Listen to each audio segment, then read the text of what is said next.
Welcome to Paulogia. Welcome to Paulogia Live, where a former Christian takes a look at the claims of Christians live from the Apologia Studios in Nova Scotia, Canada, where it is 10:03 p.m., a time frame and a time zone that very few of you will be in. So welcome, whether it's good morning, good afternoon, good night, some other strange time. Welcome here for my very first real show on Paulogia Live, which I've been waiting for a long time. If you guys are tuning in to this very first show, you probably know me as a cartoon. You're aware of Paulogia, who sits stoically blinking, watching apologists say things, pausing, and saying things back. That takes a long time. A lot of that's a lot of work. And sometimes I'm angry now. And I need to say things now. And I wish it wouldn't take so much time. So, I've been itching to start a live channel where we can get together, you guys, me, hang out in some chat, and look at some of the best and worst of apologetics, maybe some news, maybe some science, maybe some entertainment, but all centered around the theme former Christian, taking a look at the claims of Christians. The format of the show is going to be a little fluid. While we kind of get my legs, we're going to, work on having the microphone on, for example, which it seems like perhaps the microphone is on, so that's cool. And I'm looking forward to hearing from you guys to see what you like about the show, what you'd like to see in a live show, when it should be. It's not always going to be Thursday night, but tonight it is. We're going to figure all that stuff out.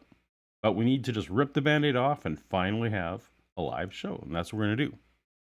Tonight's show is going to be in kind of two sections. The first section is going to be some topics that I've chosen that I feel like presenting to you guys and hashing out with you and having fun and hanging out with you. And then once we've had those original topics, then we are going to have the second half of the show, or the second part of the show, where I answer questions from the chat, and perhaps even first we'll answer super chats. That's a new thing on this channel that just got approved. And by the way, welcome to the Apologia Live channel, which is not where you normally see me. So if you're new to this channel, and please hit the subscribe button so that you can be notified when I go live again. If I go live again, we'll see how this goes. Uh-oh. I can even pop up chats. It's kind of fun. Anyway, we're going to start with topic number 1.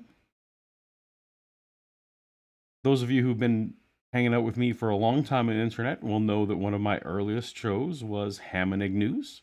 It's been a while since I've had a proper Ham and Egg News. We had the lovely New Year's Day special, which we always have with Shannon Q.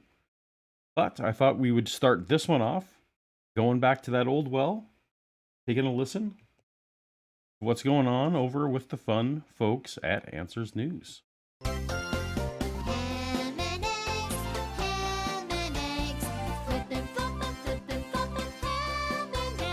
Welcome to Paulogia and another edition of Ham and Egg News, where we react to Ken Ham reacting to things. All right, well, are we ready for, they call this a fluff article. This isn't a fluff article. So I know most of you don't watch Answers News when I'm not covering it, and that's probably for the best. I don't always cover it when I cover the episode, but the first thing they do is they cover a fluff article. If you don't know what I'm thinking of when I hear fluff article, don't Google it, but they should. I feel like we could spend the entire time on this article right here. I'm gonna stay out of this one. Okay Guinness World Record awarded to Russian for world's first truly retractable lightsaber. Yeah. What? Answers News is covering Star Wars? This is terrible. This is not like when chocolate and peanut butter come together. This is like when chocolate and turpentine comes together. You can't have my favorite things mixed in with my non-favorite things. some of you know that I'm both a lifelong fan of Star Wars, and I'm also have Star Wars as part of my career. So I was not excited about this. Yes. So, if you're familiar with the Star Wars films, you know, the light sword, the lightsaber. This stuff is just rotting away up there. Your lightsaber doesn't want to be in a drawer. It needs to be out. Saber and light. That's actually a light sword. I couldn't afford the officially licensed saber version. Is the What I always think of when I hear light sword. A little bit of Canadiana for us. weapon of the Jedi, right? Yep. And they an say elegant right here, impressive, weapon. most impressive by Yes. Darth Vader. But how does Vader like his toast? No, this is not okay. They cannot have Tim Chafee doing Star Wars lines. How does he like his toast? Mm-hmm. Oh boy. Well, burnt to a On crisp. the dark side. On the dark side, nice. Come on. Well, he was burnt to a crisp at the. He was. Yeah. That's a Bodhi line. We all miss Bodhi. Where's Bodhi? Anyway, that was about as far as I got into the episode when I got annoyed with them sullying Star Wars. So I decided, as any good source methodologist should, and just go find the video that they're talking about. Let's check it.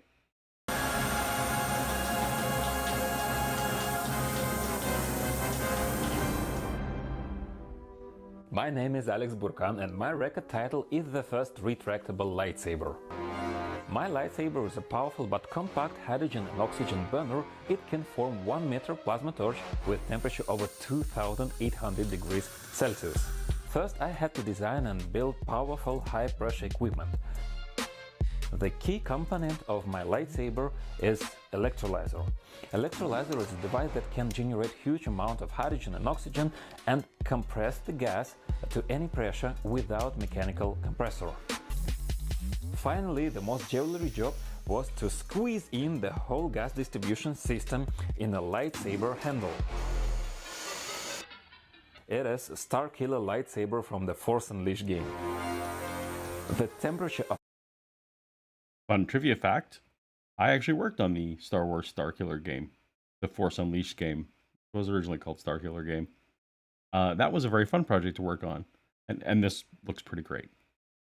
hydrogen and oxygen flame is nearly 3000 degrees Celsius, so you can burn through steel with this lightsaber. And remember that plasma is a stream of high ionized particles, so this lightsaber can also attract the lightning and other high voltage discharges. But the most awesome thing this gadget can do, it gives you a true feeling of real lightsaber in your hand. Way to go. I usually try to. I didn't want to play the whole video. I don't want to get in trouble from the good folks at the Guinness Book of World Records. But if that looked really cool to you, as it looked really cool to me, just strictly either as a fan or as a feat of engineering, go check it out. There will be a link in the description to that original source video. Some of the cool parts that we're not going to cover here, he actually shows that it often explodes in his hands while that's happening. So that's not so cool, but it's actually, he's got some fun footage of it blowing up in his hands, and apparently he's still safe. The other detail there is that that blade can only last for 30 seconds so far with the fuel source that he has. So when he works on versions 2 and 3 and beyond, he's looking to get further fuel. Although this was obviously made before the gas prices went crazy. I don't think it's powered by gasoline, but since it's a plasma torch, but still pretty cool. What in the world is Answers in Genesis going to possibly have to say about this? I have stuff to say for every article, but this one, all I wrote down was, yep. Yep. And I was just thinking we need Bodhi-Wan Kenobi for this, because that's Bodhi's second name. Help me, Kenobi, you're my only hope. Obi-Wan Kenobi. Oh That's boy. what I was thinking of. This is every Star Wars nerd's, dream right here. We got to move on. Patricia's dying. I was like, I got nothing to I say. feel like we probably have some So things which to film get did you to, like? but No, I I'm just mean- kidding.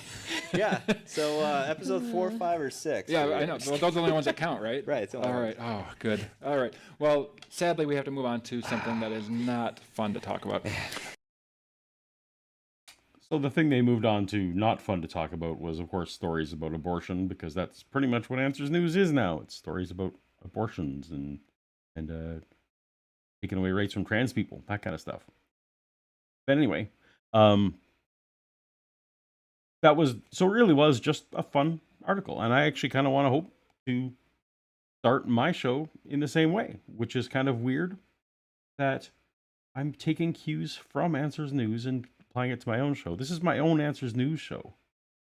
How meta would it be if the people at Answers in Genesis created a show where they were watching Paulogia live and bringing on guests to debunk what I said? That'd be pretty great, right? So what did you think of that lightsaber? Love it? Hate it?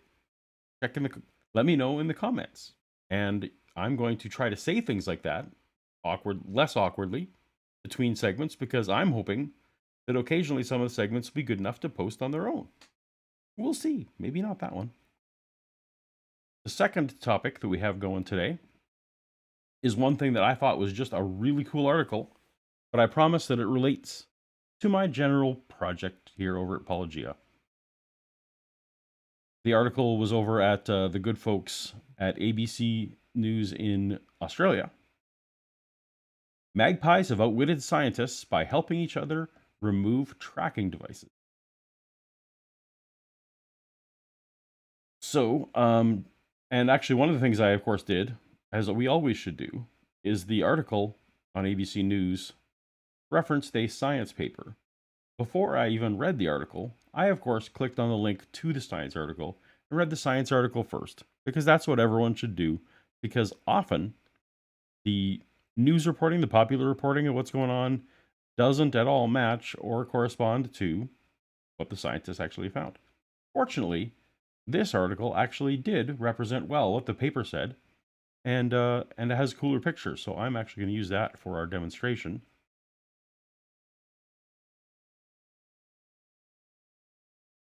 Basically, here's what happened.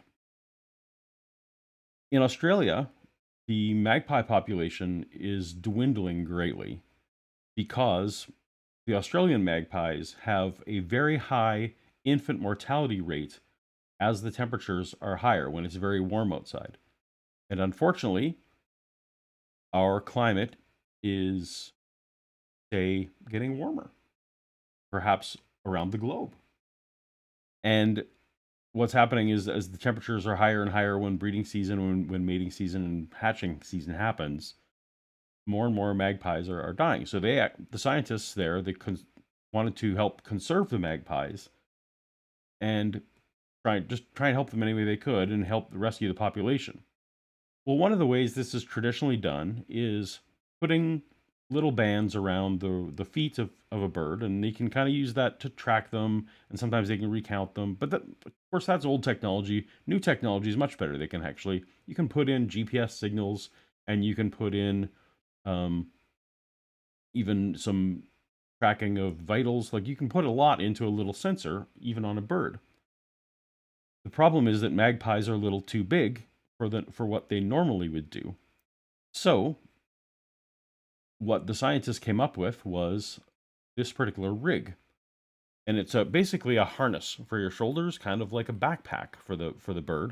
And it goes around their wings, and it actually had a sensor that, so that they didn't actually ever have to touch the bird ever a second time. This was another advantage. You wouldn't have to ever recapture any of the birds. They put the harness on, and what they would do is they would have a place for them to eat, and they would train the birds to come and eat at this one place. And underneath all the pellets, they actually had a wireless charging station for the thing. And also, whenever the birds came within proximity, the data from the little disc would download onto their servers. And also, they set it up so that if they included a magnet at the station, it would actually release the harness, and the bird could get free. So they would catch the bird once, never have to catch the bird again. Pretty great, right? Well, these are magpies. I don't know how many of you have experience with magpies, but I have a lot, because the city I used to live in, Calgary, had a ton of magpies. Now, these things are a social species. I would watch them all day long team up to make my dog go crazy. They would get together and play keep away games. Like, one would One would land right in front of my dog, and while my dog was distracted, they would nip at her tail. When she would spin around, the other would nip. They would basically play games. They would literally team up to take her toys and move them around the yard. These birds were just having fun at my dog's expense. So I'm familiar with these magpies. I don't know if these researchers were or won't, but what happened was not what they expected to find. Within 3 hours of them putting the very first of these vests onto the magpies, they had finally put them onto the last of them, and lo and behold, they look over, and the first ones that they've put it on are now free. Well, they can't figure out how they're free. The magnet to release is nowhere near in sight. Sure enough, they spot one of the older magpies using their beak to pry open some other magpie's apparatus so that they could basically use each other and set each other free. This is crazy teamwork behavior that definitely includes altruism, definitely confirms the kind of thing that a lot of us talk about when we talk about morality, and that is that the evolutionary niche that we are in is that we are a social species, and therefore anything we can do to help our entire group collective is going to help us individually to pass on our genes, to live better lives, to suffer less, to flourish more. For some reason, Christian apologists like to push against this all the time, and if it's not grounded in God, it's grounded in nothing, and that these evolutionary advantages can't explain social behavior and altruism. Well, here's yet another example. These magpies, basically the entire group got each other free, and so the scientists, rather than writing up their findings, instead wrote up this whole paper about how magpies are smart enough to not get tagged. Unfortunately, that is not going to help them solve the mortality rate of the young magpies, but it's pretty cool. So check out that science paper. I guess it's there. Check out that science paper if you want.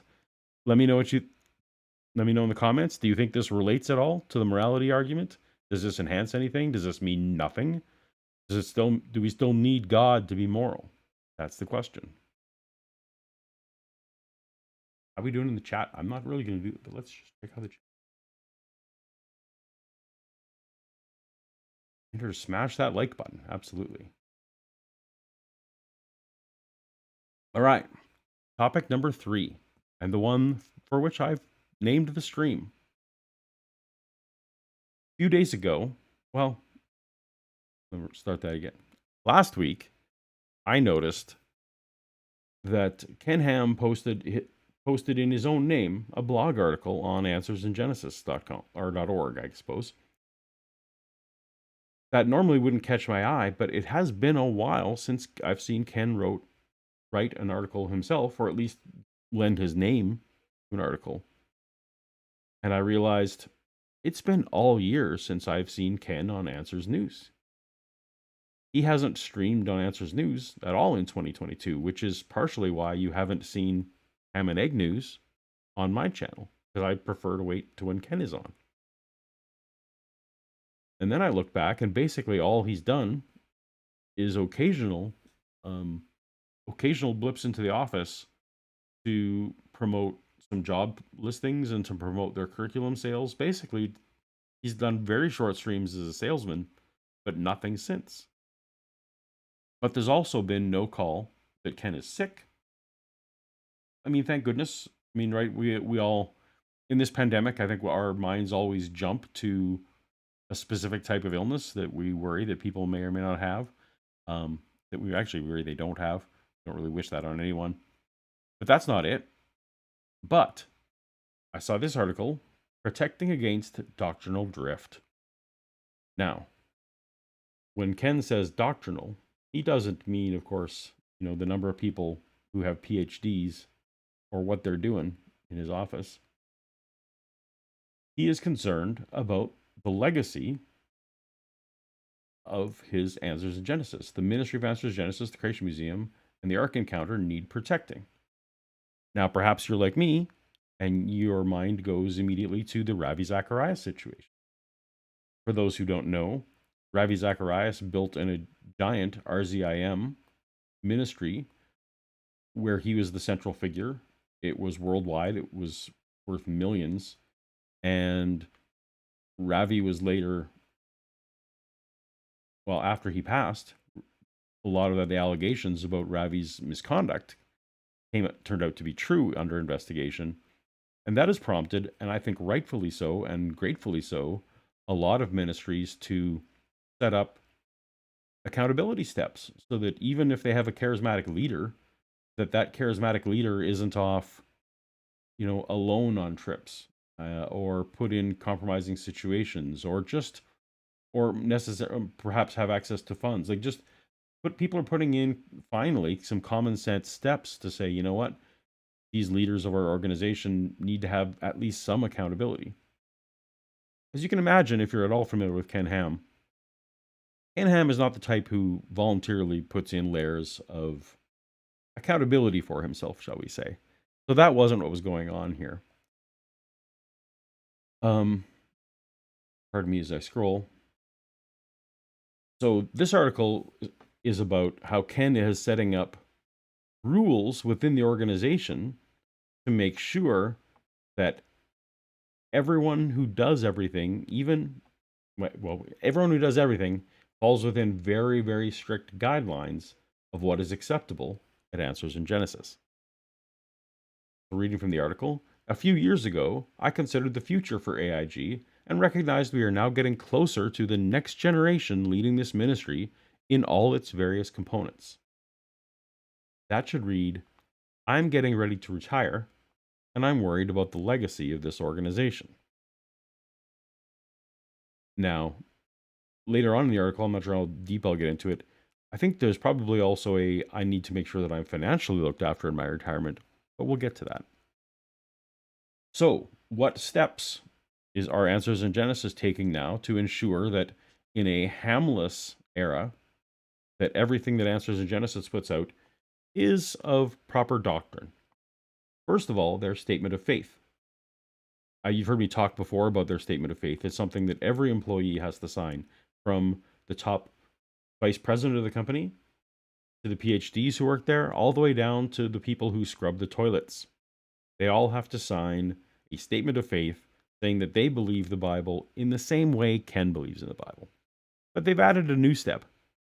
Each year, we require the staff to re-sign this document to ensure they haven't strayed from it in any way. So now, not only to keep your job do you have to believe in the Bible the way Ken does, you have to reaffirm that every year, lest you get your own ideas in your head. That, of course, makes sense. They've added an editorial review board. Actually, it looks like it's been in place a few years, but we're hearing of it. And that editorial review board is being headed up by Dr. Georgia Purdom, who people who are familiar with my channel will know the name Georgia Purdom. Now, what's happening there, I'm not going to read it all.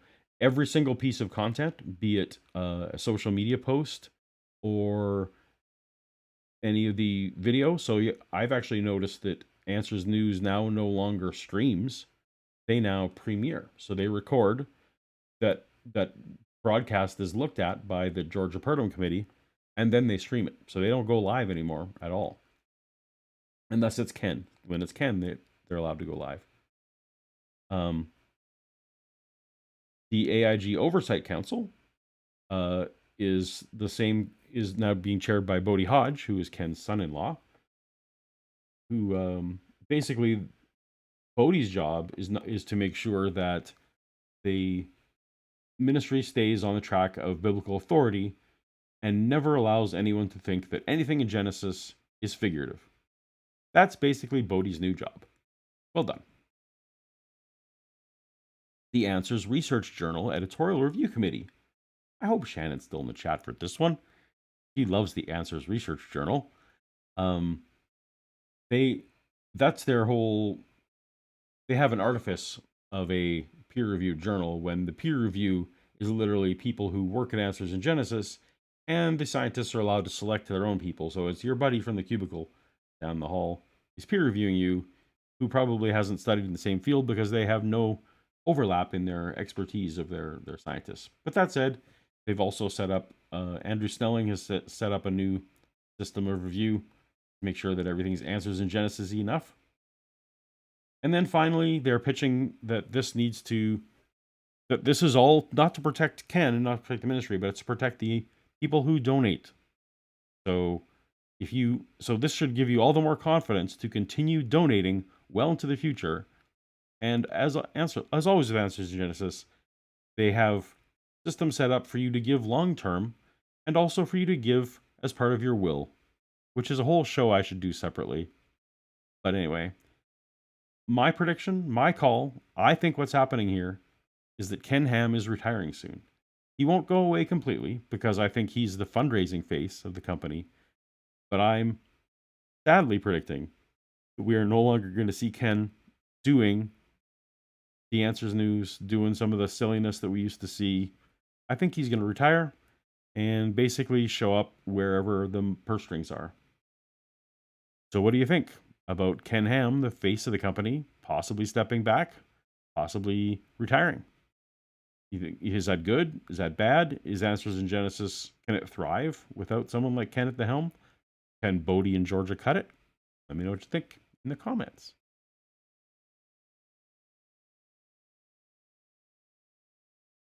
And finally, our last topic today. And wow, I had no idea how long the show was going to take because I didn't rehearse this.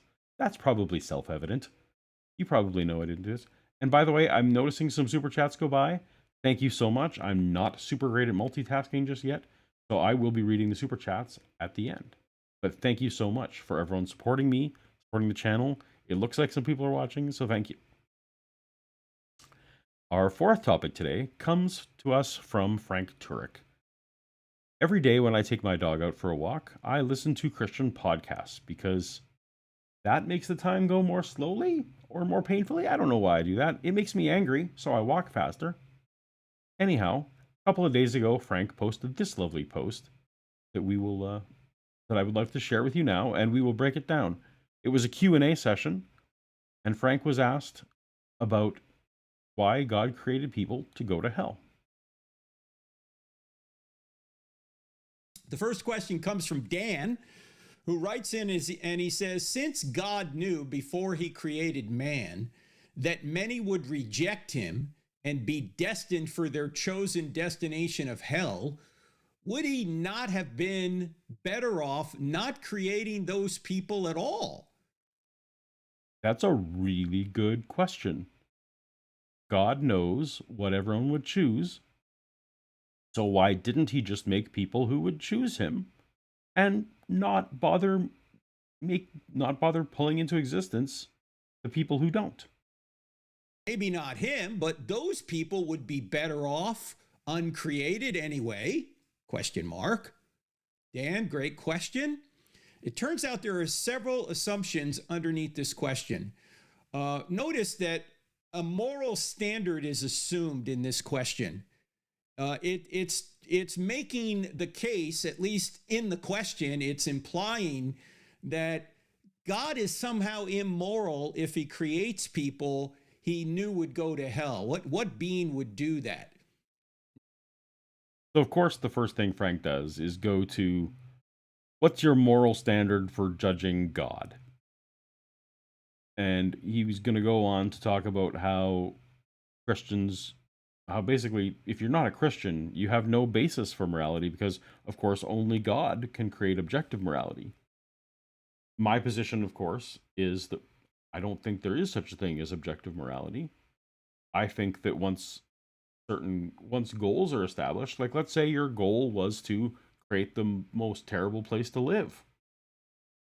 Well, then you could establish you could evaluate actions based on how well it accomplishes your goal of making a terrible place to live.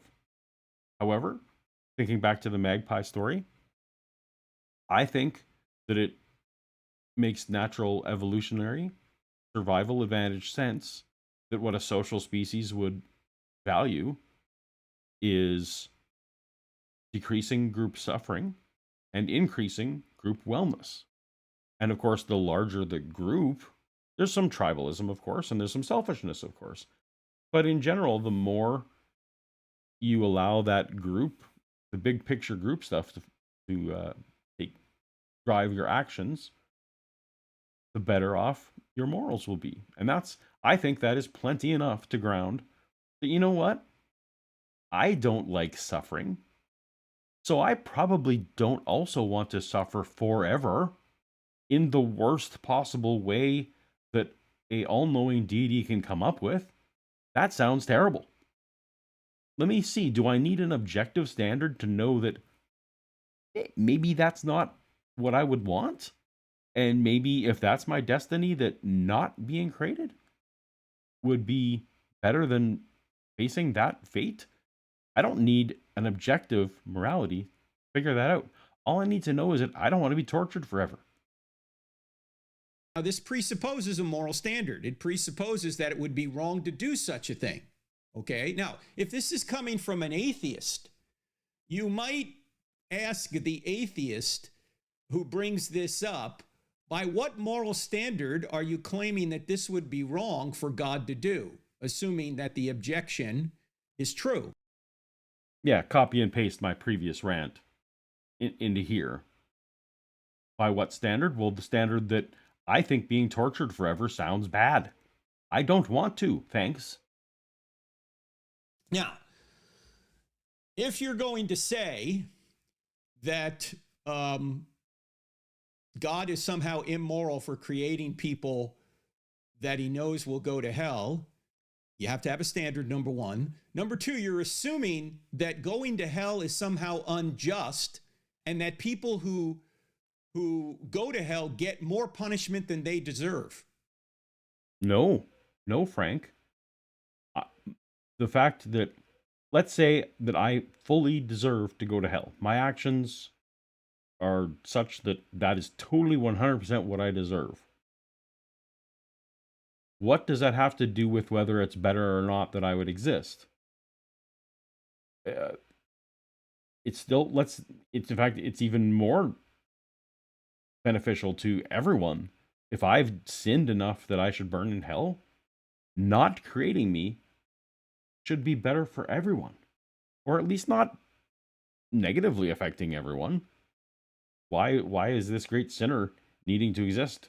That's the fact that the person who goes to hell deserves it has no bearing, Frank, on this question. Well, why do you think that's true? Well, it's eternal punishment, Frank. Isn't it wrong to have eternal punishment for a temporal sin? Well, it depends on what you mean by that. That's a really good question. And that was one of the questions when I was deconstructing that loomed very large. In case you missed it,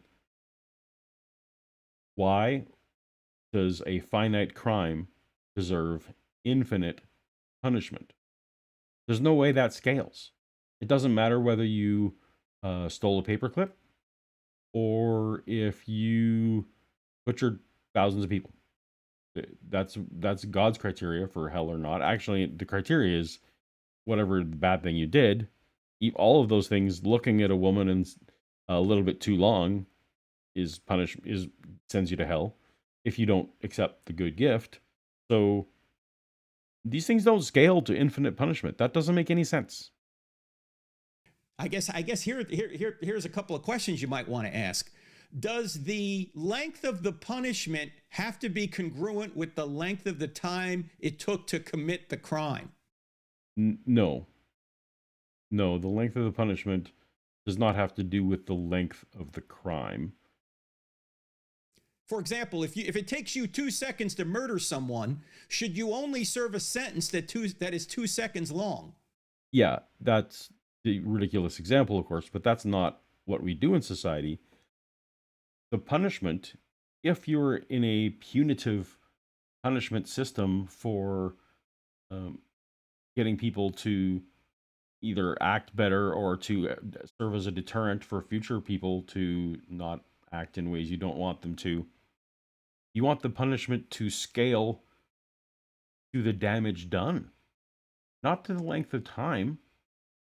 So that doesn't make us, Frank can't seem to put two and two together. So a murder is taking away every second of that person's life. So really, it's not how long it took, it's how many days of life you're taking away from people. And of course, the finality of it, that's all baked into how long someone should suffer for a murder. Similarly, like, we don't punish someone for stealing a chocolate bar to the same extent that you punish them for embezzling $1 million, although seemingly embezzling $1 million doesn't always seem to get you bad crimes. Let's say stealing a car, because that's more in line. You get a greater punishment because you've done greater harm. People, Frank, that's what morality is: reducing suffering, reducing harm, increasing prosperity. Sure. Well, no, obviously not. The sentence is quite often much longer, usually always longer, than the length of the time it took you to commit the crime. Yeah. Except for back when they used to punish people for pirating music. That didn't take very long. Well, no, I guess that would be another example. Forget that. Scratch that. That's a bad example. And a crime against an infinite being, an unending being, might require an unending punishment. No. This is where I go nuts. Okay. God, an infinite being, let's say you murdered someone here and you stole 50 years of their life. That's a pretty big deal because they only get so many years of life. If you could somehow steal 50 years of God's life, he's an infinite being. He doesn't even notice you stole that. That's not an infinite crime against God. That's an incredibly tiny crime against God. What can we possibly do to an all-powerful God? What crime can we do that hurts God in any way? We already know that God, he didn't have to create. There's nothing we can do to him. We are not in a position to hurt God at all. Doesn't you go through the Ten Commandments? Like, I guess if you accept that God gets jealous, but how much can an infinite God get jealous of a finite creature?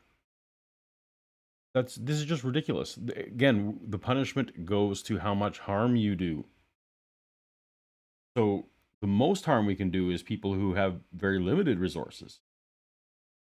If I was to steal $50 from your wallet, would that be the same as me stealing $50 from Jeff Bezos's wallet, who probably doesn't have a wallet or 50s in it, but that's fine.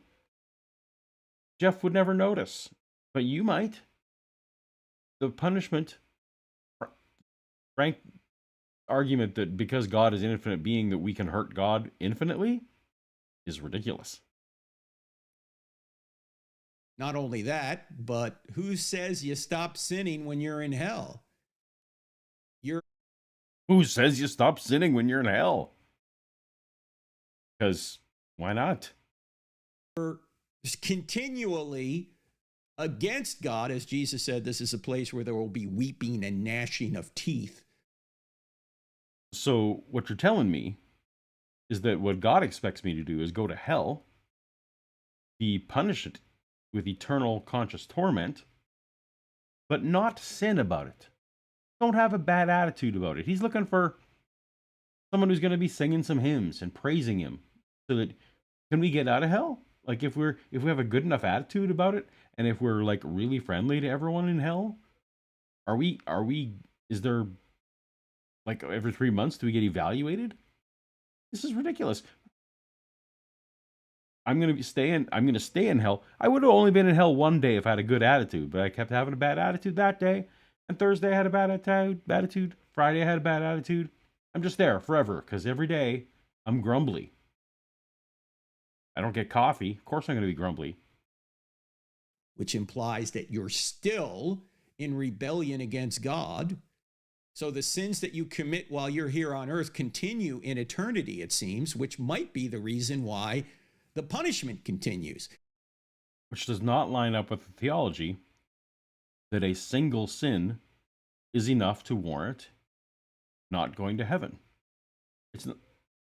The Bible doesn't teach that because we sinned every day, that's the number of days we deserve to go to hell. the Bible says that if you committed one of those sins, that's it. You've broken the standard. It's not good enough. Frank's theology is falling apart all over. Regardless of any of that, since God is the very standard of justice, it would be impossible for him to be unjust in the afterlife. Circular argument. Because God is just, it would be impossible for him to not be just. So let's just all give him the benefit of the doubt that everything's going to be just, because by definition he is. So it's going to be great. But whatever those two destinations are, we know in one case, heaven, it will be grace, and in another case, hell, it will be justice. And that justice, by definition, since God is just, will be perfectly just. Trust me, I know you're burning there, and you think that the stuff you did in your 70, 80 years doesn't seem like you're in year, 6006 in hell there. And you're like, hey, I was only alive 80 years. Maybe, could we be done now? Have I done enough? No, because you just trust me. God knows. He doesn't have to explain himself. This is just. Enjoy it, but have a good attitude about it, and maybe you'll get out of here. Or not. I don't know. Nobody will get more or less punishment than they deserve. Also, another assumption that people make when they say this is they assume that God can create free creatures who will always do what he wants. In other words, that God can create free creatures that always do what he wants. Frank is missing the point of the question. The question asker did not ask, why can't God just make everyone sinless? The question asker astutely said, and maybe gave Frank too much credit here, asked, why is God going to create people who he knows will reject him? God, most people, Christians, theists, tend to believe that God has what's called middle knowledge, and that he knows all the answers in all the hypothetical situations. Like, let's say, God knows what would happen to this stream if the power was to go out in 30 seconds. He also knows what would happen if my dog was to scratch in the door in 30 seconds. He knows about all the possible things, how Paulogia would react. He knows all those various things. He knows every possible middle thing that could possibly happen. So God is going to know, and that's why they say God knows who is going to accept him and who's not. Because theoretically, the people who are going to accept him would accept him in a multitude of possible scenarios, and those who will reject him will also be in a multitude of scenarios. I've even seen apologists say, you know what? God took all the people who are going to reject him anyway and put them like pre-Jesus era, because why not? Because, they don't need to hear about Jesus, because even if they heard about him, they're just going to reject him. Like, there's some weird contortion stuff like that going on in this whole middle knowledge area of God belief. Anyway, so Frank misses the point. Frank says, you can't create free creatures who are all going to accept God. Sure, that's fine. But what God could have done, since he knew, was not create me, for example, knowing that I wasn't going to accept him. The world would have been fine without me. God could have easily arranged it so that my kids still happened somehow, if he wanted, if that's something that was supposed to happen, or that the things I was supposed to accomplish in my life, that other people could pick up the slack, or maybe that didn't even need to happen because we were arranging it so that none of the non-believers are going to be here. God could have created a world where none of the non-believers were here. Not a problem. Not a logical contradiction. When you say, why does God create people he knew would go to hell? You're almost saying, well, why doesn't God just create people who all go to heaven? No, that's not what the question asker asked. That God, before the universe began, knew which people were going to accept and which were going to reject. So just put the people on earth who were going to accept. No contradiction, no problem. Everyone's still free to do what they want. Well, if he could, he would. But if they're going to be free No, because he could and he didn't. That's why we're asking. Creatures. In other words, they have the capacity to love, and that's why he gives us freedom. They can also have the capacity to hate or to reject. It might be that, after God creates a few people, the third or fourth one is definitely going to sin. Is therefore then God obligated to not create anything because some people freely decide not to follow him? Two things there. One is that it's not who's going to sin and who's not going to sin, right, Frank? Because it's who's going to accept the gift at the end and who's not going to accept the gift at the end. You don't have to create a sinless world in this scenario. You just have to create a world where everyone freely chooses to accept God's gift of forgiveness for the sins that they're going to do. So don't get off on a tangent there. That doesn't make sense. Second,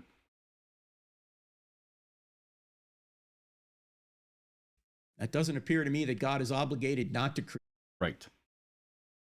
Create nothing instead of something. I would argue, and again, going back to the magpies, going back to this whole thing about morality being reduction of harm and the encouragement of flourishing, I would argue that infinite harm for a lot of the creatures, in fact, the majority of the creatures, if you imagine humans, if you go by, statistics over all of history, just probably the number of people going to heaven is far smaller than the number of people going to hell, because narrow is the way that leads to heaven. Broad is the way that leads to destruction.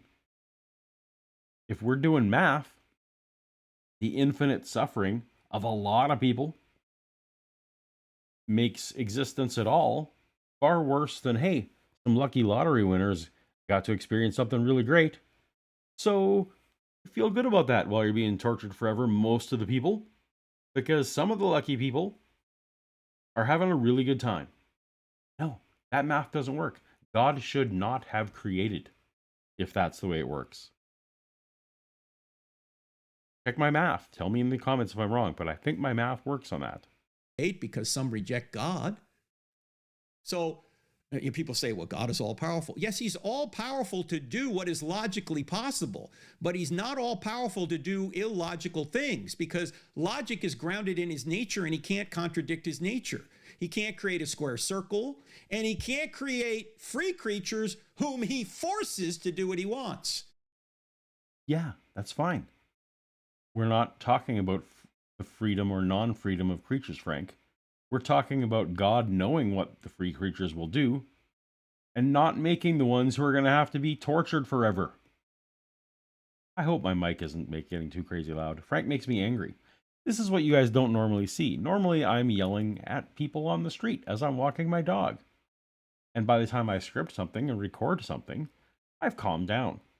But not today. That's what you're going to get on Apologia Live. If this is what you want, this is going to be the show for you, me being angry.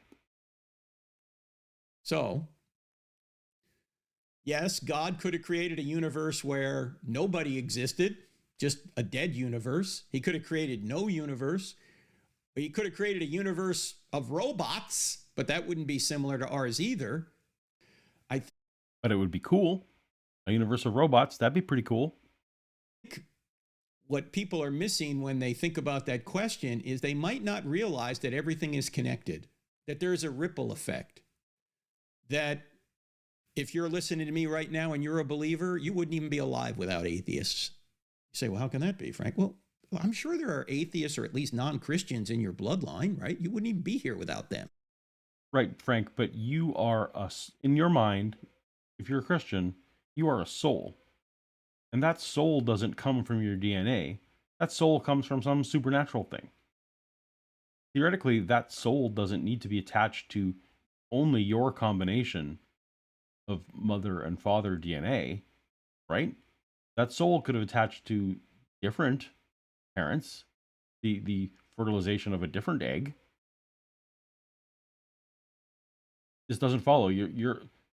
This isn't Back to the Future. You don't have to get your parents back together and make one an atheist or not. This is a non sequitur. And in fact, God can get his will done even by allowing people to be atheists. Again, we're not talking about God's will getting done, because if God's will is that the most number of people will accept him, for example, then great, because that's the world we've created now, where everyone who is born is of the type who will freely choose to accept him. If God's will is that the poor are fed, well, you can still have poor in that system. Like, there's nothing that God might will that gets changed by never letting non-believers be born. Nothing. Or allowing people to do evil. For example, the famous atheist Richard Dawkins, he writes a book called The God Delusion. Dawkins is a great writer, but he's not a good philosopher. Nor is he particularly good at Twitter. Someone take his Twitter account away. In any event, Dawkins writes the book, a Christian picks it up and reads it and goes, oh, I hadn't heard that argument against God. And it causes the Christian to study more, to learn more about God as a result of what Richard Dawkins has written. So here's a case. Okay, so let me follow this, Frank. We have a Christian who was at strength level 5 or something. I don't know what the Christian strength levels are. He's at 5. He's at something. And by reading Richard Dawkins' book, he increased his level of God connection to 6 or 8 or 9 or whatever it is. Does that mean he's not saved? Because again, in this universe that we're wishing God would have done, everyone freely accepts him. So what does it matter how close the person is to God? They're still getting saved. But we needed that person to have a couple of years of their lives more close to God. So therefore, let's justify that Richard Dawkins, who will suffer eternal conscious torment, he needs to be born so that little Jimmy can go from 5 to 6 on the close to God scale. Like, is that supposed to make Richard Dawkins feel better when he's being tortured in hell? Really? Where an atheist is doing what he wants to do, and it actually causes a Christian to become closer to God. There's a ripple effect there. So? Yes, God creates people he knows are going to go to hell, but they're freely going to hell on their own. And what they do actually all fits into God's plan. Yeah, but God can make a plan without them. Definitely can. He's all-powerful, right? That's not logically contradictory that whatever an atheist could have done, whatever good an atheist would have done towards God's will, a believer could have also done towards God's will, right? That's not contradictory. And the punishment that they get is absolutely perfect. The punishment they get is absolutely perfect. It's good that they were born and had that punishment. Perfect. No more, no less than what they should get, even if we don't completely understand it. And of course we won't. We're finite creatures. There's one other thing. That's the escape, right? Well, God works in mysterious ways, and it doesn't make sense, but God says so, so just roll with it, right? Everyone's cool. He's perfectly just. We said so, so it'll be just. We're good. That I think this moral objection brings up, and that is, it assumes that you could compare something with nothing. Existing and going to hell cannot be compared with not existing, because not existing is nothing. Existing and not existing cannot be compared because one is nothing? Of course we can compare them. Like, let's say, for example, that there were people who were going to meet and have kids, and one of them got in an accident, and therefore their kids were never born. I can compare those things. A thing that happened and a thing that didn't happen. We can compare them. I mean, you can compare apples and oranges. They're both fruit, but you can't compare apples to nothing. Yes, I can. Let's say that I pack my lunch and I normally include an apple, and one day I don't pack an apple. I get to work and there's no apple in my lunch. I can compare that to the day before when I had an apple. Pretty easy. Just like it's pretty easy for me to imagine, and it'll be really certain when I'm being eternally consciously tormented, that it's what? Maybe me being born wasn't worth it in year 58,612 of being tortured. Like, you know what? That the 80 years I had on Earth, that wasn't worth it. I can compare that not being here would be better than being here. I've been to parties where that's true. I've definitely been to stores where that's true. I can imagine, hey, what if I hadn't have come to Costco on Saturday? That would have been pretty great. This argument's stupid, Frank. Because there's nothing to compare. So technically, it's not appropriate to say, or it's not philosophically sound. It's not a good question to say, would it have been better off for these people not to have been created? Of course it would. Of course it's philosophically sound. Ask the question. That's what philosophy's for, is to ask questions exactly like that. Questions of existence. That's what it's for. Would it be better to not be born than to be tortured forever? Some people are fine with, whatever happens in their 80, 100 years here. Cool, that was definitely worth it. And what I did here, totally worth all the torture. But some people maybe not. There's a lot of people throughout history who had really terrible lives. A lot of kids who never heard of Jesus died of starvation. Would it not have been better that that person had never been born if on top of that, on top of their terrible experience here, they're tortured forever? Can't imagine comparing those things, Frank. I'm sorry, everyone. This sucks. Because non-existence can't be compared to existence. All right. Now, I know that's a philosophical point, but it also is one way to understand this question. At the end of the day, we know that God is going to be completely just to people who do not accept his free gift of salvation, and he's going to be gracious to those that do. Neat.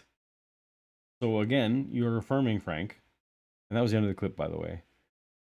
Frank is affirming that the people who accept the gift of salvation will be getting a reward that they didn't earn, and everyone else has to suffer.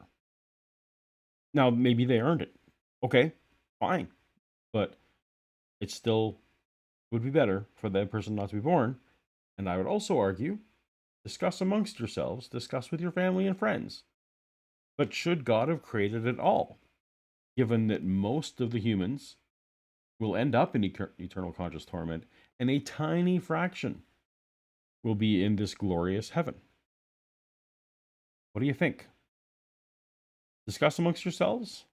Let me know in the comments. Okay, now, where it all goes sideways. Need to find.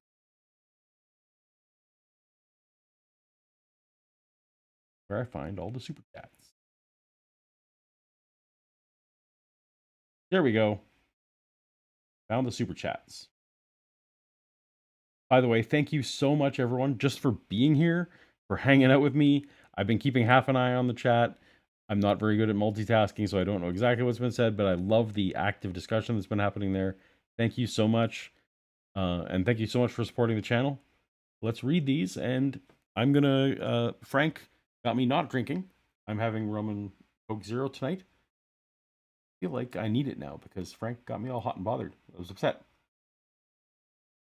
All right. Vice Rhino. Thank you, Vice. $5 super chat. Hey, what is this $sign button that I see here? Well, that's where the Google, they take money out of your wallet and they put it into an account that might one day be mine, or at least part of it. So thank you. Old Man Joe, thank you for the super chat, $4.99. Wow, it is a dollar button. It is. I just got that dollar button. I'm very proud of it. And again, new channel. If you haven't subscribed yet, please do, because maybe we'll do this show again sometime. $4.99 from Sword Demon Boggle. Thank you, Sword Demon Boggle. Gotta send some real money your way. Thank you. That is real money because it's American money. That's like $6,000 Canadian, something. I don't know. There's some world events going on. Oh, Australian, $14.99. I don't know how much that is, but it sounds like a lot. Thank you, Gomo. Having some trouble reconciling the voice without the cartoon. I'm sorry. Love your work and the effort that you put into the research into your topics. Well, thank you so much. This is the show where I'm going to do less research. So I hope you enjoy both. This show will be well researched. It's just going to be ranty. Caitlin Chloe. Thank you, Caitlin. $4.99. Hey, it's one of my favorite YouTubers. Top 5, maybe. Top 10 for sure. Congrats on your new channel, pal. I don't know if you meant pal or Paul, if that was a typo.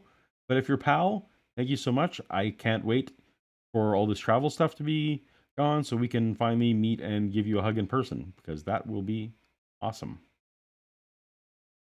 All right, we have Henry Padilla with a $5 super chat. Glad to see you live.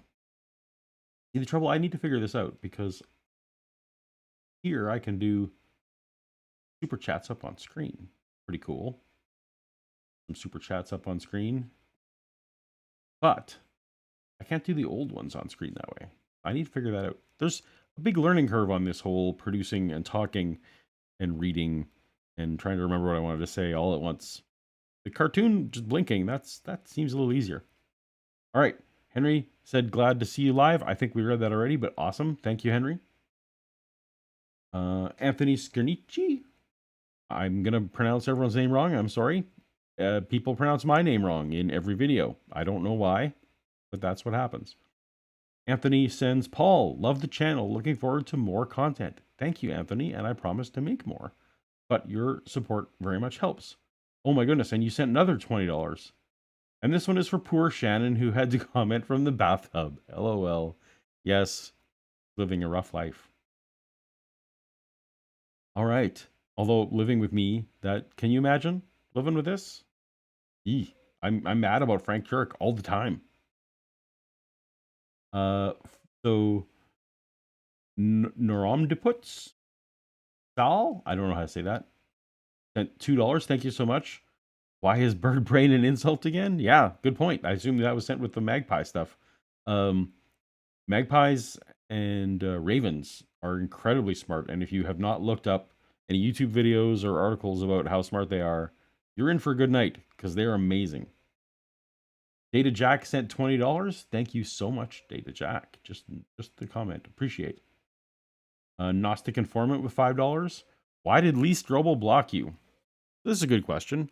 So J. Warner Wallace blocked me. So first of all, J. Warner Wallace and Lee Strobel, I joke all the time about them being the same person. It's because they're essentially the same person, but they're not really, but they're essentially the same person. J. Warner Wallace blocked me before I even had my first video up.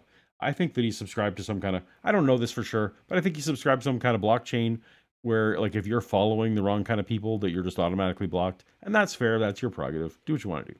Lee Strobel has let me follow him for like the last 4 or 5 years, and I've commented on Lee Strobel things a lot. But yesterday, I don't know if I was feeling snarky or sassy or what was happening, but Lee sent out a birthday greeting to one of his friends. Now, I learned later that it's a pastor friend who isn't necessarily the best person, at least according to Twitter, and Twitter's always right? Twitter always knows who the good people are and who the bad people are. Anyway, so he wished his friend a happy birthday, and happy birthday said, great guy who serves an even greater God. And I wrote back, and I said, well, there's a good tip. You should never serve a God you should always serve gods who are better than you. Something like that. The implication being, if you find out, if you're serving a god who you're better than, just maybe don't do that. I thought it was funny. Lee Strobel didn't think that was funny. He was in the airport, headed off to the UK, I believe. and he decided for that to block me. Maybe because it dragged his friend, perhaps, into my handful of people who follow me there on Twitter. Anyway, that's how I got blocked by Lee Strobel. Yeah. Zach with $35 US. Thank you so much, Zach. That's amazing. I have never been able to do anything money-wise because my bank is weird about Canadian stuff. Thanks for all that you and Canon do. Well, banks, yeah, just frankly, it's not just banks. Canadian stuff, this Canadian stuff's just weird. That's the way we are. Sorry. And that's what we do. We apologize when our stuff gets weird. Rebecca Osborne sends $4.99. Thank you, Rebecca. Host sends $5, says, thanks for the live stream. You're very welcome. I hope that everyone's enjoying it and that you will leave me constructive criticism and maybe nice comments and maybe nice things to each other. Jess H sends $20. The lightsaber is cool. I like Starkiller, but I prefer Yvonne. Yes. Yes. I hope you're excited about the new. I've stopped reading the super chat. I'm sorry, but yeah, the new Knights of the Old Republic stuff that's potentially happening.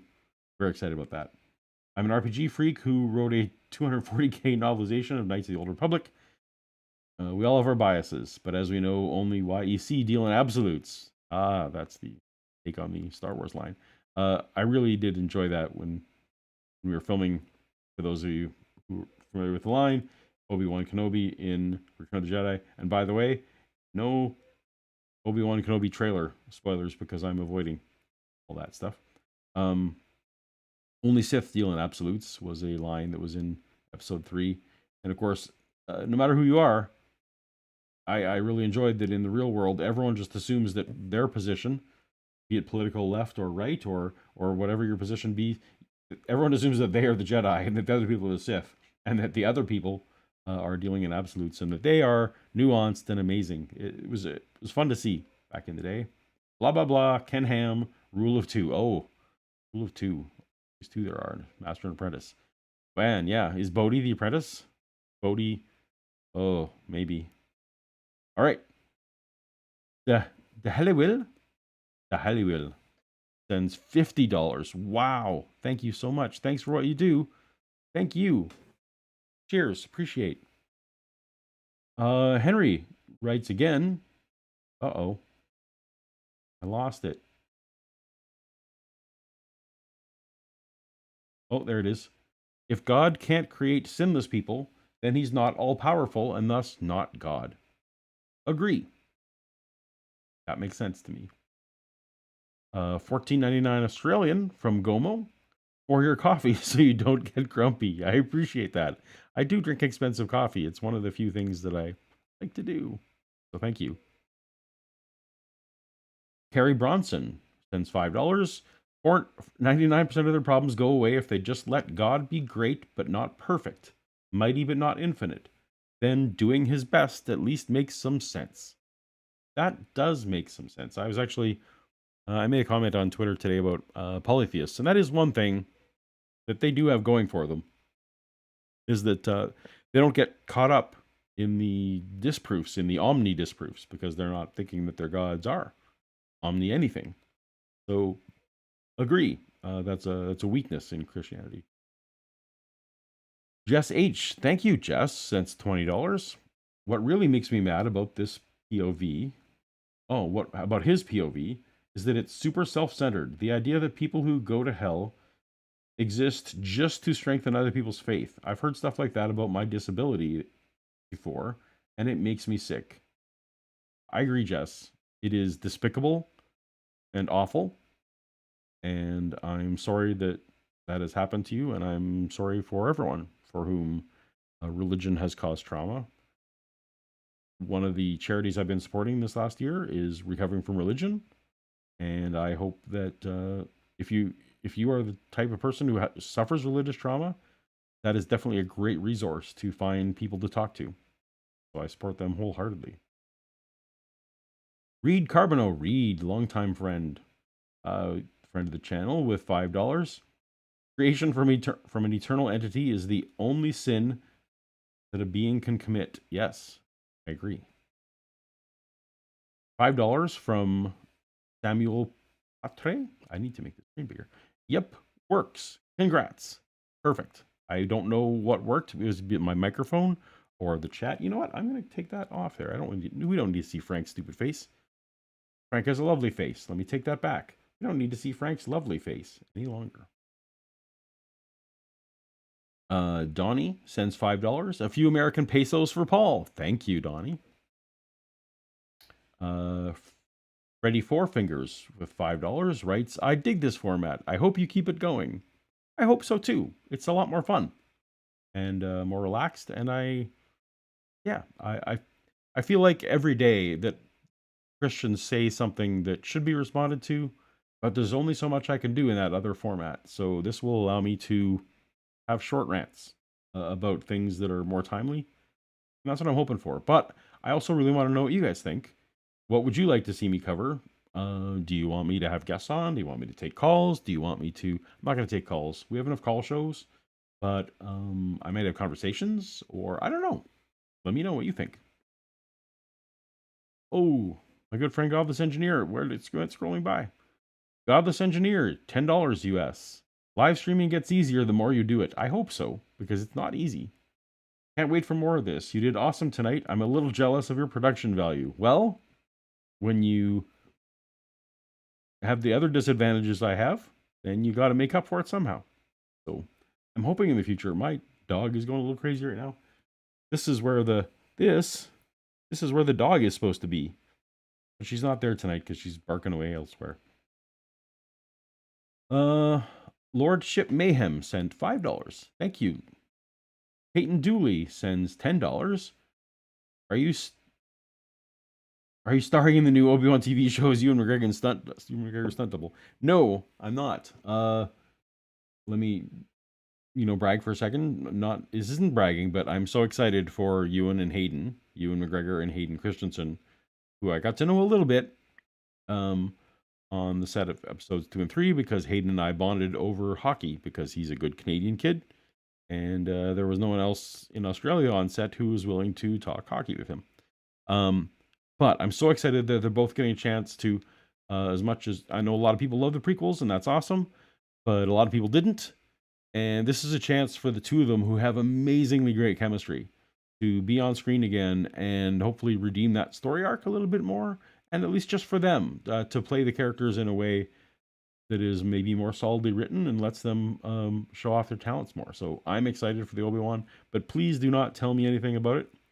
And as for doubles, most people think that I am somewhere between, I'm like pre-old Luke. Like, I'm not quite old Luke from episode 8, but I'm getting there. That's what most people think. I could drink the blue milk, I guess. Not double. So, YouTube punk? Turk trope number 420. Answer a different question, then blow V8 to run out the clock. Yeah, right? Question. Have any pop apologists criticized, condemned Pastor Locke? Pastor Locke. Sorry. So my mind went to Andrew Locke, who we're not going to talk about. No, let's not do that. Pastor Locke, no. I have not seen any. So I don't know what that is. There's a bit of a... I think that a lot of the Christians don't consider Pastor Locke to be a Christian, or his church to be a church, just like most churches don't talk about the Westboro Baptists. Most churches wouldn't agree with what they're doing, but nor do they want to talk about it. So, but I would love to, in the comments, like if anyone finds anyone calling them out, I would love to actually see that and maybe cover it on a future show. And frankly, I was surprised when people were, even though I think it was because Ravi Zacharias had passed, but even like when I was talking about Ravi, it took a long time for the other apologists who hung out with him and had them on their channels and things to call that out. So I'm not looking for them to stick their necks out, really. Matthew Myatt, $10. I love this off the cup format and think it would be great to see some of that on the main channel as well. I might do that. We'll see how it goes here. I'm testing here. Also, played the hell out of Force Unleashed as a kid. Awesome. I'm glad you enjoyed it. That was a very fun project to work on. Although was weird. I was working on 2 projects at the time, Force Unleashed, but also Lego Star Wars. And I actually enjoyed working on Lego Star Wars more. Weirdly, that was just a fun game back for its day. It was new and fun and nothing. The episode 3 had just come out, and George finally said, "You know what? Let's not be so precious with this, and let's actually have fun and like laugh at ourselves." And that was the first of a lot of projects that we did right after episode 3 that were based on like, let's have fun and let's have humor. And we really should have been doing that more during episodes 2 and 3. It's just hard to market a movie about 2 best friends burning each other to have a lot of fun with that. And you know, a pregnant woman dying, it's just not a good upper. But let's make action figures, right? That's what we're gonna do. That makes sense. Okay. Let me see. It's not scrolling right. All right. We have from Mega Cognition, people figured out the idea of zero. People figured out the idea of zero around Jesus' time, but Frank still hasn't. Yes. Although it's funny, in their new book, in J. Warner Wallace's new book about Jesus, he somehow misses out that it wasn't Christians who invented the number 0, it was Arabs who invented the number 0. I think, are we here? We're at the last one? Can I actually, let me see if I can get it on screen. My on-screen thing needs help, but I got it. Woo! A donation to help you keep up the good work. Thank you so much, Aaron. Appreciate that. And with that, I think we are done. I need to, we're at the hour 20 mark, so I will let this pass as a good time for all. Thank you so much for watching. Let your friends know. Well, actually, don't let your friends know. If you enjoyed it, hit the like, subscribe, go back to the main channel, all those things. If you like this kind of content, I'll probably put some, and you're watching the playback, I'll probably put something here where you can click on the link, and I will have an outro screen. Because that's how professional I am. Good night. Till next time. Later.